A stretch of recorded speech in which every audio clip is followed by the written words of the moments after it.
નમસ્કાર મિત્રો, આજના વર્ચ્યુઅલ ક્લાસરૂમ ટ્રેનિંગ સેશનમાં આપ સૌનું હાર્દિક સ્વાગત કરું છું. હું મોડાસા આઈટીઆઈમાં ચાલતા સર્વે ટ્રેડ અંતર્ગત આપ સૌને રિમોટ સેન્સિંગના વર્ગીકરણ વિશે તાલીમસર માર્ગદર્શન આપીશ. તો ચાલો મિત્રો, રિમોટ સેન્સિંગ શું છે, રિમોટ સેન્સિંગની હાલના જીવનમાં શું ઉપયોગી છે, તો તેના વર્ગીકરણ વિશે પણ આપણે વિસ્તૃતમાં ચર્ચા કરીશું. તો ચાલો મિત્રો જોઈએ રિમોટ સેન્સિંગનું વર્ગીકરણ. તો સૌપ્રથમ આ એક ઇમેજના અંદર આપણે સેટેલાઇટ જોઈ શકીએ છીએ, બરાબર. ત્યાર પછી પૃથ્વીની ઉપર જરૂરિયાતો આપણે જોઈ શકીએ છીએ. તો સૌપ્રથમ રિમોટ સેન્સિંગ શું છે એના વિશે આપણે થોડી ચર્ચા કરી લઈએ. તો સૌપ્રથમ રિમોટ સેન્સિંગની શરૂઆત, ભારતીય રિમોટ સેન્સિંગ પ્રોગ્રામની શરૂઆત 1970માં કરવામાં આવી હતી.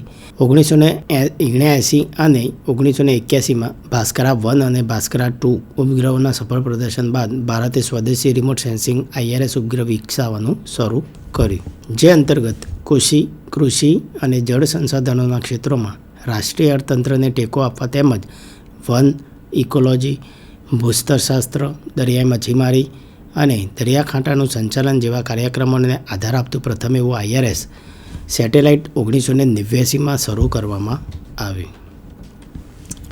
ભારતે national natural resources management system NNRMSની સ્થાપના કરી, જે અંતરિક્ષ વિભાગ DOS નોડલ એજન્સી છે, જે રિમોટ સેન્સિંગ ડેટાની સેવાઓ માટે કાર્યરત છે, બરાબર. તો યાર, ભારત દ્વારા સૌ પ્રથમ આપણે જોયું કે 1979 અને 1981માં ભાસ્કરા 1 અને ભાસ્કરા 2 ઉપગ્રહોના સફળ પ્રદર્શન બાદ ભારતે સૌપ્રથમ પોતાનું સ્વદેશી એવું ભારતીય રિમોટ સેન્સિંગ IRS ઉપગ્રહ વિકસાવવાનું શરૂ કર્યું, કે જે ત્યારબાદ એને નેશનલ નેચરલ રિસોર્સિસ મેનેજમેન્ટ સિસ્ટમની સ્થાપના કરી, જે અંતરિક્ષ વિભાગ DOS નોડલ એજન્સી છે, રિમોટ સેન્સિંગની ડેટાની સેવાઓ માટે કાર્યરત છે. ઉચ્ચ રિઝોલ્યુશન ઉપગ્રહોના આગમનથી શહેરી વિસ્તારોના વિસ્તરણ, માળખાકીય આયોજન અને મોટા ક્ષેત્રફળના મેપિંગ જેવી અન્ય મોટી પાયાની જરૂરિયાતોનો આરંભ થયો.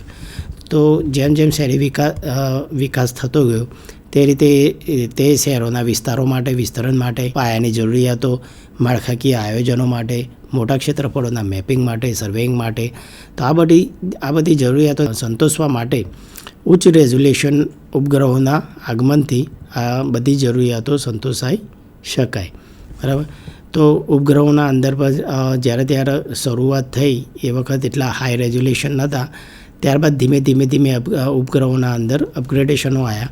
ત્યારબાદ ઉચ્ચ એવા રિઝોલ્યુશન ઉપગ્રહોના આગમનથી ટોટલી આ જે પણ માહિતી જરૂરિયાતો છે, જેઓને સંતોષકારક માનવામાં આવી. IRS સિસ્ટમ 10 ઓપરેશનલ ઉપગ્રહોની સાથે આજે વિશ્વમાં નાગરિક ઉપયોગ માટેનું રિમોટ સેન્સિંગ ઉપગ્રહોનું સૌથી મોટું ક્ષેત્ર છે. આ બધાને ધ્રુવીય સૂર્ય સમકાલીન ભ્રમણ કક્ષામાં મૂકવામાં આવેલ છે અને વિવિધ અવકાશી વર્ણપટ અને ટેમ્પોરલ રિઝોલ્યુશનમાં ડેટા પ્રદાન કરે છે. ત્યારબાદ આપણે આદર્શ રિમોટ સેન્સિંગ સિસ્ટમ વિશે જોઈએ. તો મિત્રો, એક સમાન ઉર્જાનો સ્ત્રોત જે તમામ તરંગ લંબાઈ પર ઉર્જા પૂરી પાડે છે, સતત જાણીતા ઉચ્ચ સ્તરના આઉટપુટ પર, બરાબર. તો આદર્શ રિમોટ સેન્સિંગ કોને કહી શકાય? એક સમાન ઉર્જાનો સ્ત્રોત જે તમામ તરંગ લંબાઈ પર ઉર્જા પૂરી પાડે છે. ત્યારબાદ બિન હસ્તક્ષેપ વાતાવરણ, જે સ્ત્રોતમાંથી પ્રસારિત ઉર્જાને અથવા તો પદાર્થમાંથી કોઈપણ રીતે ઉત્સર્જિત ઉર્જાને બદલશે નહીં. તો આ બધા આદર્શ રિમોટ સેન્સિંગ માટેના લક્ષણો છે. ત્યારબાદ મિત્રો જોઈએ આપણે રિમોટ સેન્સિંગની જે પ્રોસેસ જે છે. તો રિમોટ સેન્સિંગ પ્રોસેસ નોર્મલી તમે અહીંયા જુઓ તો મિત્રો એક ઇમેજ બતાવેલી છે, જેના અંદર એક સનલાઇટ એટલે કે સૂર્ય બતાવેલો છે, તેમાંથી ઉત્પન્ન થતા ઇલેક્ટ્રોમેગ્નેટિક વેવ્સ આવતા હોય છે, બરાબર. તો ત્યાર પછી બીજા નંબર પર એટમોસ્ફિયર દર્શાવેલું છે, ત્રીજા નંબર પર અર્થ ફ્યુચર છે. આદર્શ રિમોટ સેન્સિંગ સિસ્ટમ. તો મિત્રો, આદર્શ રિમોટ સેન્સિંગ સિસ્ટમ શું છે અને તે માટેના લક્ષણો કેવા હોય આદર્શ રિમોટ સેન્સિંગ સિસ્ટમના? તો એક સમાન ઉર્જા સ્ત્રોત જે તમામ તરંગ લંબાઈ પર ઉર્જા પૂરી પાડે છે, સતત જાણીતા ઉચ્ચ સ્તરના આઉટપુટ પર, બરાબર. ત્યાર પછી બિન હસ્તક્ષેપ વાતાવરણ, જે સ્ત્રોતમાંથી પ્રસારિત ઉર્જાને અથવા તો પદાર્થમાંથી કોઈપણ રીતે ઉત્સર્જિત ઉર્જાને બદલશે નહીં. ત્યારબાદ એક ઇમેજ આપેલી છે, જેના અંદર રિમોટ સેન્સિંગની આખી પ્રોસેસ બતાવેલી છે, કે રિમોટ સેન્સિંગ પ્રોસેસ કઈ રીતે થતી હોય છે. તો સૌપ્રથમ અહીંયા જુઓ તો મિત્રો, અહીં એક સૂર્ય દર્શાવેલ છે.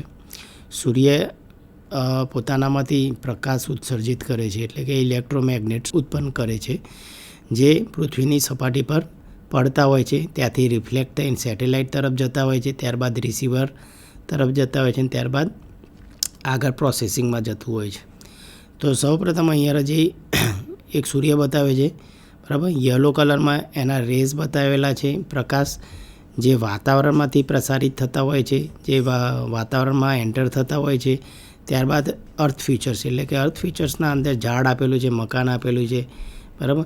તો આ બધું શું છે, રિફ્લેક્ટ થતું હોય છે, બરાબર. વાદળ ઉપરથી રિફ્લેક્ટ થઈને સેટેલાઇટ તરફ જતું હોય છે, બરાબર. અર્થ ફીચર્સના અંદર મકાન, ઝાડ ઉપર રિફ્લેક્ટ થઈને પાછું સેટેલાઇટ તરફ જતું હોય છે. આ રીતે આ ટોટલી જ બધા પૃથ્વી પરની સપાટી પરના કાં તો હવામાના વાતાવરણ સાથે રિફ્લેક્ટ થઈને સેટેલાઇટ તરફ રેકોર્ડ થતું, ટોટલી માહિતી બધી રેકોર્ડ થતી હોય છે. અને આ રેકોર્ડ થયેલી માહિતી જમીન પરની સપાટી પર રહેલા એક રિસીવર તરફ, બરાબર, રિસીવરના અંદર બધું રિસીવ થતું હોય છે. ત્યારબાદ એન્ટેના બધું રેકોર્ડ કરીને આ માહિતી આગળ એપ્લિકેશન, રિમોટ સેન્સિંગની એપ્લિકેશન મુજબ આગળ જતું હોય છે. કોમ્પ્યુટર એનાલિસિસ પ્રોસેસિંગ દ્વારા કોમ્પ્યુટર એનાલિસિસ થતું હોય છે. ત્યારબાદ એપ્લિકેશન છે, એટલે કે જે પણ જરૂરિયાત હોય એ મુજબ આ ડેટાનો ઉપયોગ કરવામાં આવે છે.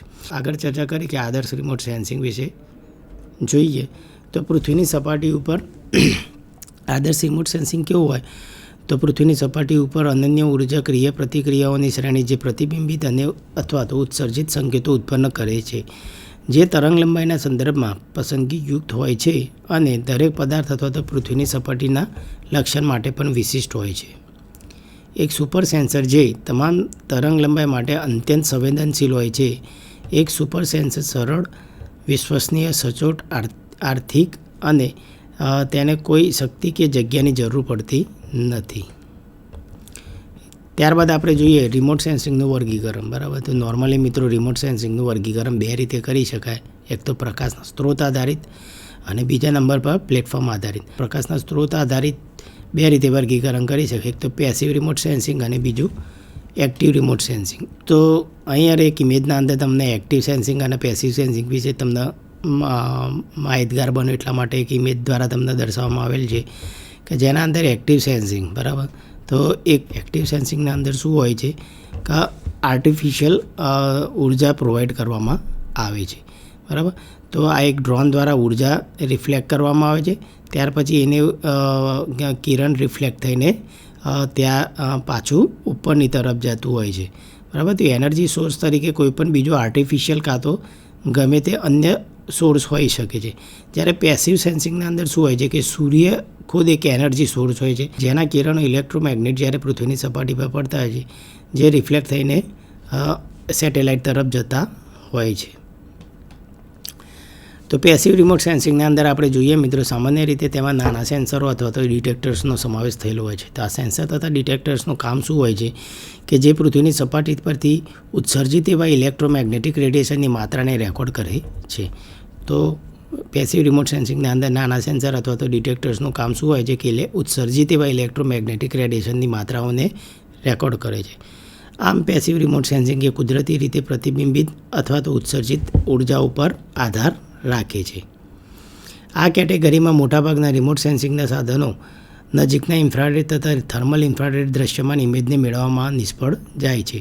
તે માત્ર સૌર પ્રકાશની હાજરીમાં ડેટા મેળવી શકે છે. હવે જ્યાં સુધી ડે લાઇટ હોય ત્યાં સુધી પેસિવ રિમોટ સેન્સિંગ કાર્યરત હોય છે, બરાબર. પ્રારંભિક તેમજ તેનો જાળવણી ખર્ચ કેવો છે, ઉચ્ચ હોય છે. ત્યારબાદ એક્ટિવ રિમોટ સેન્સિંગ વિશે આપણે જોઈએ મિત્રો, તો આ પ્રકારની સિસ્ટમ તેના પોતાના ઇલેક્ટ્રોમેગ્નેટિક પ્રસાર કરે છે. તો મિત્રો આપણે આગળની ઇમેજમાં જોયું કે જેના અંદર એક્ટિવ રિમોટ સેન્સિંગના અંદર ખુદ એક પોતાનો ઇલેક્ટ્રોમેગ્નેટિક પ્રસાર કરતા હોય છે અને જે ખુદ પ્રસાર કરીને રેકોર્ડ કરતા હોય છે, બરાબર. રેડિયેશન અને રિટર્ન સિગ્નલની તીવ્રતાને પણ માપે છે. આમ એક્ટિવ રિમોટ સેન્સિંગનો અર્થ એ છે કે સેન્સર પોતાને પ્રસાર કરીને જે રોશની પાછી આવે છે તેને માપે છે. એક્ટિવ સેન્સિંગ અને પેસિવ સેન્સિંગને જો નોર્મલી તમારે સમજવું હોય તો પેસિવ સેન્સિંગના અંદર શું હોય છે, રિમોટ સેન્સિંગના અંદર સૌર ઉર્જાનો ઉપયોગ થતો હોય છે. જ્યારે તમે કોઈ પણ ફોટો પાડતા હોય ત્યારે સીધી તમારો મોબાઈલનો કેમેરો સૂર્યની ઉર્જાને મદદથી તમે ફોટો પાડી શકો છો. જ્યારે એક્ટિવ રિમોટ સેન્સિંગના અંદર શું હોય છે કે તમારો મોબાઈલ બેક કેમેરો જે હોય છે, હવે રાત્રે ફોટો પાડવાનો થયો તો તમારો મોબાઈલનો કેમેરો એ તમારો એક્ટિવ રિમોટ સેન્સિંગ તરીકે કામ કરે છે, કે જેના અંદર ફ્લેશ પડે છે અને ત્યારબાદ ફોટો ક્લિક થાય છે.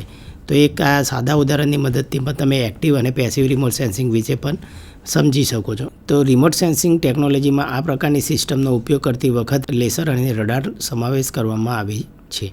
તે તમામ હવામાન સ્થિતિમાં ડેટા મેળવી શકે છે, તેમજ પ્રારંભિક તથા જાળવણી ખર્ચ પણ ઉચ્ચ છે. દાખલા તરીકે રડાર અને લીડર. ત્યારબાદ બીજા નંબર પર જોઈએ તો પ્લેટફોર્મ આધારિત. બરાબર, તો પ્લેટફોર્મ પર આધારિત આપણે રિમોટ સેન્સિંગ જોઈએ વર્ગીકરણ, તો જેના અંદર ગ્રાઉન્ડ આધારિત પ્લેટફોર્મ જોઈએ તો જમીન, વાહનો, ટાવર જેઓની ઊંચાઈ 150 મીટર સુધીની હોય. બરાબર, ત્યારબાદ એરબોર્ન પ્લેટફોર્મ જુઓ તો જેઓની એરોપ્લેન, હેલિકોપ્ટર, હાઈ એલ્ટિટ્યૂડ એરક્રાફ્ટ, ફુગ્ગા વગેરે જે 50 કિલોમીટર સુધીની રેન્જ હોય છે. જ્યારે સ્પેસ બોર્નની વાત કરવામાં આવે તો ત્યારે સ્પેસ બોર્નના અંદર રોકેટ, ઉપગ્રહ, સ્પેસ શટલ, બરાબર, ગ્રેટર ધેન ઇક્વલ લગભગ 100 કિલોમીટરથી 36,000 કિલોમીટર સુધીની રેન્જ હોય છે. તો આપણે આ અહીંયા તમે એક ફિગરના માધ્યમથી જોઈ શકો છો. અગાઉ આપણે ચર્ચા કરી આના વિશે.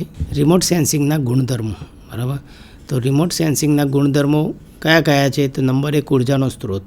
વાસ્તવિક સિસ્ટમો માટે ઉર્જાનો સ્ત્રોત સામાન્ય રીતે બિનસમાન હોય છે. નંબર 2ના અંદર વિવિધ તરંગ લંબાઈ, સમય અને જગ્યા સાથે પણ બદલાય છે. આ નિષ્ક્રિય દૂરસ્થ સંવેદના પ્રણાલીઓ પર મોટી અસર કરે છે. પ્રતિબિંબિત સૂર્યપ્રકાશનું સ્પેક્ટ્રલ વિસ્તરણ અસ્થાયી અને અવકાશી રીતે બદલાય છે. પૃથ્વીની સપાટીની સામગ્રી પણ વિવિધતા માટે ઉર્જા બહાર કાઢે છે. ત્યાર પછી નંબર 2ના અંદર વાતાવરણ જુઓ તમે. વાતાવરણ એટમોસ્ફિયર તમે ચેક કરો તો વાતાવરણ સ્પેક્ટ્રલ વિસ્તરણ અને તાકાતમાં ફેરફાર કરે છે, જેથી ઉર્જા પ્રાપ્ત અથવા ઉત્સર્જિત થાય છે. વાતાવરણીય પ્રતિક્રિયાની અસર તરંગ લંબાઈ સાથે સંકળાયેલા ઉપયોગમાં લેવાતા એવા સેન્સર અને સેન્સિંગ એપ્લિકેશન સાથે પણ બદલાતી હોય છે. આ વાતાવરણીય અસરોને દૂર કરવા અથવા તો વળતર આપવા માટે કેલિબ્રેશનની જરૂર પડતી હોય છે. Data handling system. બરાબર, સેન્સરના ડેટાને પ્રોસેસ કરવા માટે માનવ હસ્તક્ષેપ જરૂરી છે. ભલે ડેટા હેન્ડલિંગમાં મશીનો પણ સામેલ હોય, જે રિયલ ટાઈમ ડેટા હેન્ડલિંગનો વિચાર લગભગ અશક્ય બનાવે છે. સેન્સર દ્વારા ઉત્પન્ન થયેલા ડેટાનો જથ્થો ડેટા હેન્ડલિંગ ક્ષમતા કરતાં ઘણો વધારે હોય છે. Multiple data user. કોઈપણ રિમોટ સેન્સિંગ મશીનની સફળતા એ વપરાશકર્તા પર છે, જે આખરે ડેટાને માહિતીમાં પરિવર્તિત કરે છે. બરાબર, આ ત્યારે જ શક્ય બને છે જ્યારે વપરાશકર્તા સમસ્યાને સારી રીતે સમજે અને ડેટા જનરેશનમાં વ્યાપક જ્ઞાન ધરાવે છે. થોડી એવી રિમોટ સેન્સિંગની એપ્લિકેશનો આપેલી છે જેના અંદર નેચરલ રિસોર્સિસ, બરાબર, જેવી રીતે કે એગ્રીકલ્ચર અને forestry, environmental monitoring, coastal monitoring, બરાબર, global warming research, disaster response. ત્યાર પછી અધરના અંદર law enforcement, city and urban planning, geo science, development અને કન્સ્ટ્રક્શન, કન્વર્ઝેશન એન્ડ રિસર્ચ અને ડિફેન્સ એન્ડ ઇન્ટેલિજન્સના અંદર રિમોટ સેન્સિંગ એવું ખૂબ જ ઉપયોગી નીવડે છે. જેના અંદર રિમોટ સેન્સિંગની જરૂરિયાતો તમે જુઓ તો મિત્રો, કૃષિ, એગ્રીકલ્ચર. દેશની અર્થવ્યવસ્થામાં કૃષિ મહત્ત્વની ભૂમિકા ભજવે છે. દરેક વ્યક્તિ માટે ખોરાકનું ઉત્પાદન મહત્ત્વનું છે અને અસરકારક રીતે ખોરાકનું ઉત્પાદન દરેક ખેડૂત અને કૃષિ એજન્સીનું લક્ષ્ય હોય છે. બરાબર, ઉપગ્રહોમાં વ્યક્તિગત ક્ષેત્રો અને પ્રદેશોને વારંવાર પુનરાવર્તન ચક્ર પર ચિત્રિત કરવાની ક્ષમતા હોય છે. ગ્રાહકો ખેતી આધારિત માહિતી મેળવી શકે છે, જેમાં પાકની ઓળખ, પાકનો વિસ્તાર નિર્ધારણ અને પાકની સ્થિતિનું નિરીક્ષણ કરી શકાય છે. તો રિમોટ સેન્સિંગની મદદથી ગ્રાહકો શું કરી શકતા હોય છે? ખેતી આધારિત માહિતી મેળવી શકાય છે. ખેતી આધારિત માહિતી એટલે કે પાકની ઓળખ કરવી હોય, બરાબર, પાકનો વિસ્તાર નિર્ધારણ કરવું હોય, તેમજ પાકની સ્થિતિનું નિરીક્ષણ કરવું હોય, તો આ બધા માટે પણ રિમોટ સેન્સિંગ ખૂબ જ ઉપયોગી નીવડે છે. સેટેલાઇટ ડેટા વિવિધ સ્તરો પર ખેતી પદ્ધતિઓનું સંચાલન અને દેખરેખ રાખવા માટે કૃષિમાં કાર્યરત હોય છે. આ ડેટાનો ઉપયોગ ખેતી ઓપ્ટિમાઇઝેશન અને તકનીકી કામગીરીના અવકાશી રીતે સક્ષમ સંચાલન માટે થઈ શકે છે. તેમજ તસવીરો જે રિમોટ સેન્સિંગ દ્વારા લેવામાં આવેલી તસવીરો પાકના તણાવનું સ્થાન અને હદ નક્કી કરવામાં મદદ કરી શકે છે, બરાબર. તો રિમોટ સેન્સિંગ દ્વારા જે પણ માહિતી મળતી હોય છે જેની મદદથી પાકના તણાવનું સ્થાન અને હદ નક્કી કરવામાં મદદ કરી શકે છે. અને પછી કૃષિ રસાયણોના ઉપયોગને કરતી સ્પોટ ટ્રીટમેન્ટ યોજના વિકસાવવામાં અને અમલમાં મૂકવા માટે પણ તેનો ઉપયોગ કરી શકાય છે. વનસ્પતિ પાકના પ્રકારનું વર્ગીકરણ, પાકની સ્થિતિનું મૂલ્યાંકન, પાકની ઉપજનો અંદાજ, જમીનની લાક્ષણિકતાઓનું મેપિંગ, જમીનના પ્રકારનું મેપિંગ, જમીનનું ધોવાણ, જમીનની ભેજ-માટી વ્યવસ્થાપન પદ્ધતિઓનું મેપિંગ, ખેતીની વિવિધ પદ્ધતિઓ, બરાબર. તો આ દરેક માટે રિમોટ સેન્સિંગ ખૂબ જ ઉપયોગી નીવડે છે. ત્યારબાદ આગળ જોઈએ મિત્રો તો ફોરેસ્ટ મેપિંગ. ફોરેસ્ટ મેપિંગ શું છે? તો મૂળભૂત જરૂરિયાતોમાંની એક એવી જંગલ અને પ્રજાતિઓની ઓળખ છે. ફોરેસ્ટ કવર ટાઈપિંગમાં વિશાળ વિસ્તાર પર શોધખોળ થઈ શકે છે. ફોરેસ્ટ મેપિંગ એ પ્રજાતિની વિષયવસ્તુ અને લાક્ષણિકતાઓનું અત્યંત વિગતવાર માપ છે, બરાબર. રિમોટ સેન્સિંગ ડેટાનો ઉપયોગ કરીને આપણે વિવિધ પ્રકારના જંગલોને ઓળખી અને વર્ણવી શકીએ છીએ. જ્યાં પરંપરાગત રીતે ગ્રાઉન્ડ સર્વેક્ષણનો ઉપયોગ કરતાં જે મુશ્કેલ અને સમય માગી લે તેવા હોય છે. તો નોર્મલી રિમોટ સેન્સિંગ એ કોઈપણ જાતના ફિઝિકલ ટચ વગર પણ આપણે આટલી બધી માહિતી આપણે જંગલ જેવા તેમજ પ્રજાતિઓની જંગલમાંની પ્રજાતિઓનું પણ આપણે સર્વેક્ષણ કોઈપણ જાતના ફિઝિકલ ટચ વગર પણ આપણે કરી શકીએ છીએ. જે આમ પરંપરાગત રીતે જો તમે ગ્રાઉન્ડ સર્વેક્ષણોનો ઉપયોગ કરીને કરવા જો તો ખૂબ જ એવું મુશ્કેલ તેમજ સમય માગી લેતું હોય છે. તો અહીંયા આપણને સમયની બચત થતી હોય છે રિમોટ સેન્સિંગના અંદર.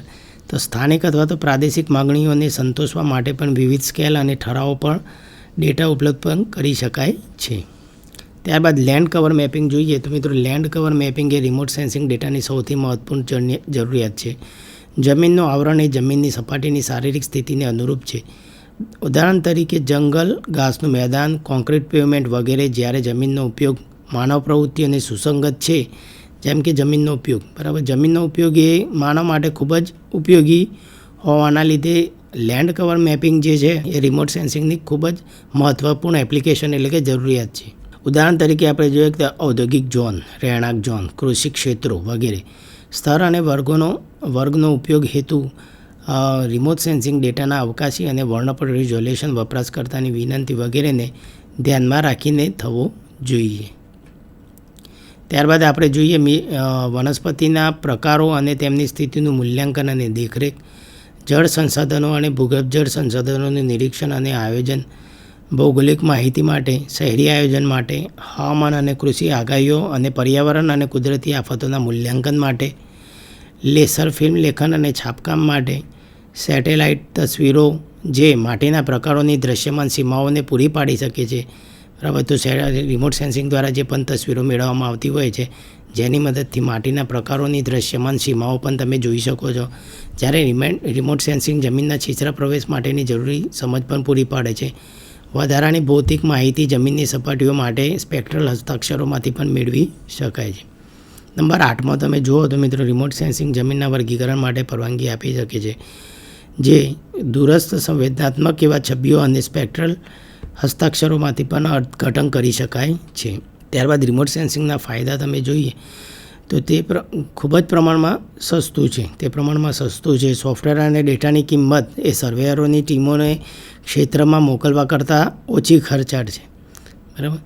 નંબર 2ના અંદર જોઈએ એના ફાયદામાં તો છેલ્લા દાયકાથી ઉપગ્રહની છબી મફતમાં પણ મેળવી શકાય છે અને સમકાલીન ડેટા એકદમ સસ્તી રીતે પણ મેળવી શકાય છે. નંબર 3 મોટા વિસ્તારો વિશે ડેટા પૂરો પાડે છે, બરાબર. મોટા વિસ્તારોનું સર્વેક્ષણ કરવાનો તે વિશેનો પણ ડેટા પ્રોવાઈડ કરી શકતું હોય છે રિમોટ સેન્સિંગ. અદ્રશ્ય વિસ્તારો વિશે પણ માહિતી પૂરી પાડે છે. નકશાનું ઝડપી ઉત્પાદન શક્ય બનતું હોય છે. કોમ્પ્યુટર સાથે હેરફેર કરવા માટે સરળ અને નકશાના ઉત્પાદન માટેની માહિતી પણ મેળવી શકાય છે. નંબર 7માં જો તો માહિતીનો ઝડપી સંગ્રહ જમીન સર્વેક્ષણ કરતાં વધુ કાર્યક્ષમ છે.